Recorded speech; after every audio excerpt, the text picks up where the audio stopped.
Et bonjour à tous, c'est Dumble pour Squash FM. On se retrouve pour un nouveau récap de Dynamite. Ça faisait un moment. Et on se retrouve tout de suite pour ce show au Bayou Music Center de Houston, Texas. Et le show tourne sur Tony Schiavone qui annonce un nouveau titre international pour Elite Wrestling. Mais quasiment instantanément, il est interrompu par Samoa Joe et The Ops. Qui accuse Schiavone. Donc voilà, Samoa Joe qui accuse Schiavone, qui a sa part de responsabilité dans le guet-apens d'Adam Page la semaine précédente, et donc il vient se venger sur Schiavone, comme quoi ses actions ont des conséquences. Bien entendu, Adam Page vient faire le save et il est épaulé par Eddie Kingston et Hook.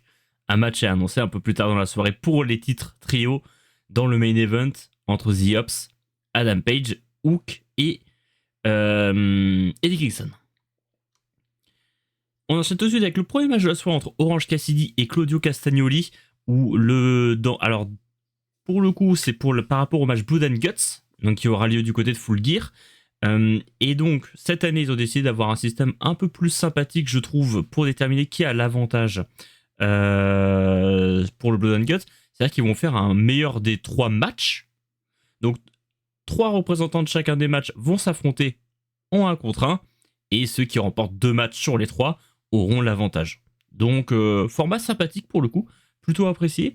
Et donc, pour le premier match, Orange Cassidy contre Claudio Castagnoli, et une victoire de Claudio Castagnoli dans un très bon match sur un European Uppercut. Match très compétitif, avec une victoire décisive de Claudio Castagnoli. Je sais pas, ça fait combien de temps qu'on n'avait pas vu Claudio avoir une victoire clean comme ça, mais ça m'a fait plaisir parce que ça m'a rappelé à quel point Claudio Castagnoli est un très bon catcheur. On file en backstage après ce match, on retrouve Mark Briscoe avec René Paquette, Don Callis et Kyle Fletcher, où Mark Briscoe, un petit peu comme il y a quelques temps, demande un title shot pour le titre TNT, et que voilà, la dernière fois, Kyle Fletcher, il avait gagné avec un coup dans les valseuses, et Mark Briscoe il dit bon écoute, t'as pas envie de respecter les règles, t'as gagné quand même, c'est pas grave, et cette fois, si on faisait un match où aucun de nous deux respecte les règles, on fait un sans disqualification.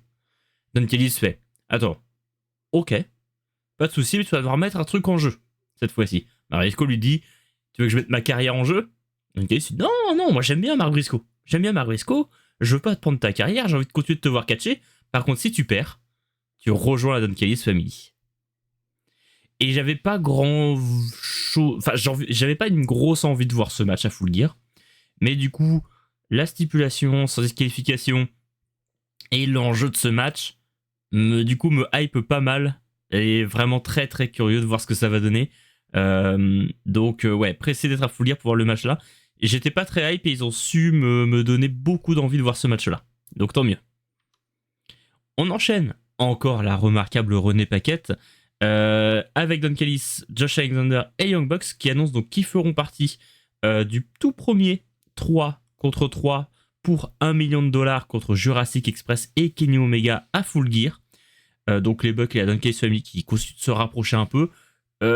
Ils disent rien verbalement, ils ont toujours pas l'air d'être chauds à rejoindre la Don Callis Family, mais ça a l'air de pas trop les déranger d'être avec eux sur le plan photographique quoi. Ils peuvent être sur le même plan de caméra, ils boudent pas.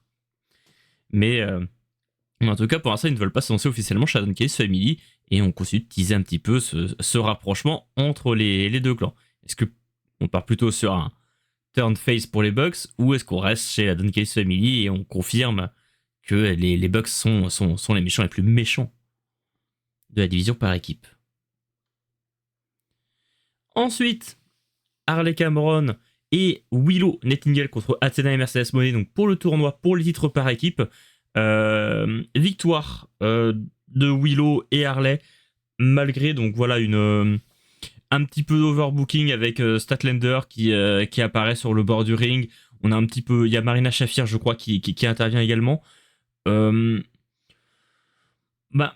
suis un peu déçu de voir que les deux équipes hype du tournoi, c'est-à-dire Queen Aminata, Jamie Hayter et Mercedes Moné Athena, se fassent éliminer dès le premier tour. Bon, Queen Aminata est malheureusement blessée, qu'on peut excuser, mais ça, dès les 2 premiers matchs du tournoi, on perd les 2 plus grosses équipes, je pense. Ça me fait perdre un petit peu d'intérêt.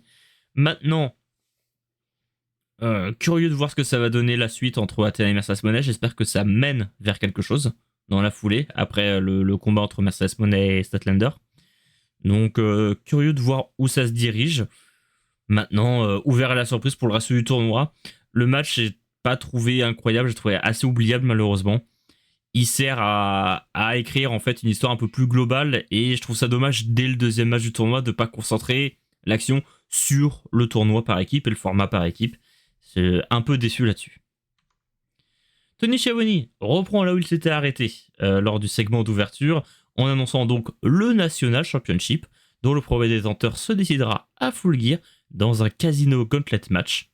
Et il annonce que les 2 premiers participants déclarés sont Shelton Benjamin et Bobby Lashley. Qui donc, le Earth Syndicate se rend sur le ring voilà, pour teaser le match. Il tease le gauntlet et la participation. Et c'est vrai que j'y avais pas pensé au démarrage quand j'avais lu que le titre arrivait. Mais Shelton Benjamin, ça me ferait plaisir de le voir avec ce titre national pour le récompenser de tous ses efforts depuis un moment.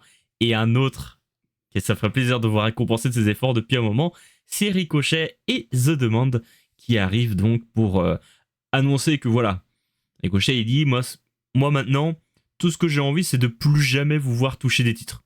Donc, je vais venir dans le match et mon seul objectif c'est de vous voir perdre. Donc, on continue un petit peu cette rivalité à distance entre The Demand et Earth Syndicate. J'aime bien cette manière de, pour le coup là, de varier la rivalité. Et on n'a pas d'affrontement direct. On est sur quelque chose un petit peu où il y a des tensions. Ça peut être sympa comme ça. Ça peut les amener à se recroiser un peu plus tard. Daniel Garcia contre Darby Allin. Second match pour donner l'avantage pour son équipe au Blood and Guts masculin. Match assez intense qui frappe fort. Daniel Garcia qui fait un peu subir à Darby Allin tout autour du ring. Et Darby qui souffre pas mal pendant le match. Daniel Garcia en plus qui aura un LED extérieur de Pac pendant le match dans le dos de l'arbitre. Mais Darby Allin qui fait un peu la spéciale Darby. Il revient à la fin pour finalement réussir à prendre la victoire sur une Texas Overcliff. Et voilà, il ramène le score à 1-1 après la défaite d'Orange Cassidy plus tôt dans la soirée. Après le match, bien entendu, ça part à la bagarre. Les participants des Blood and Guts qui arrivent pour se mettre dessus sur le ring. D'ailleurs, j'en profite parce que là, je suis en train de voir la photo pendant que je suis en train de faire le montage. Mais les plans de caméra sur ce show ont, je trouve, été très très bien. Surtout sur la première demi-heure, je trouvais que c'était particulièrement bien filmé dans ce show. Et j'ai trouvé que la réalisation était très bonne. Pour le coup, beaucoup de caméras suspendues avec des plans assez fixes. On voyait l'entièreté du ring comme ça, un petit peu comme sur le plan que vous voyez à l'écran actuellement. Et là, je suis curieux d'avoir votre avis. Moi, j'aime beaucoup quand c'est filmé comme ça. Surtout que, bon, en plus, à l'EW, c'est pas un programme où ça cut énormément. Et pour le coup, c'est rare que ça me choque quand je regarde un show, la réalisation. Et c'est vrai que là, pour le coup, j'ai particulièrement apprécié le format de l'émission. Et donc la bagarre entre tous les clans, et c'est Roderick Strong qui finalement arrive à faire fuir un petit peu tout le monde des Death Riders. Et donc on annonce que Roderick Strong affrontera Jon Moxley à Collision pour le dernier match du meilleur des 3 matchs, davantage au Blood and Guts. FTR qui se présente au ring pour teaser le match contre Brodido à Full Gear pour les titres par équipe. Et voilà, FTR convoque Brodido au ring, mais ceux-ci n'arrivent pas à venir parce que Stockley les a coincés à l'intérieur de leur vestiaire. Du coup, FTR en profite pour aller provoquer la grand-mère de Bandido à l'extérieur du ring.